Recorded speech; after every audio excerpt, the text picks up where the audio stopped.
Hi అందరికీ. ఈ వీడియోలో ఒక ఇంటర్వ్యూ క్వెషన్ చెప్తాను. Describe your experience on PySpark sequel అని అడుగుతూ ఉంటారు. సో, నేను డైలీ బేసిస్‌లో డేటా ఫ్రేమ్స్ క్రియేట్ చేసినాక ఫైల్స్ మీద జేసన్ ఫైల్స్, పాకెట్ ఫైల్స్ కానీ క్రియేట్ చేస్తాం కదా! ఆ పాకెట్ ఫైల్స్ నుంచి డేటా ఫ్రేమ్ రీడ్ చేసి క్రియేట్ చేస్తాము. క్రియేట్ చేసినాక డేటా ఫిల్టర్ చేశాక ఒక సెలెక్టెడ్ కాలమ్స్ కావాలి అన్నప్పుడు అప్పుడు యూజ్ చేశాను సీక్వెల్.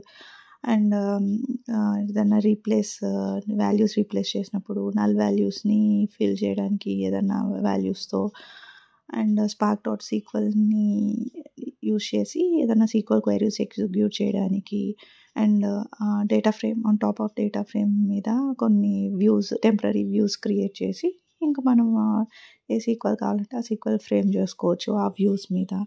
సో, అలాంటివన్నీ చేసున్నాను. And rank function, row number అవన్నీ ఈ ఫంక్షన్స్ అన్నీ సీక్వెల్ క్వెరీస్‌లో PySpark డాట్ సీక్వెల్‌లో ఈ క్వెరీస్‌లో యూజ్ చేసున్నాను.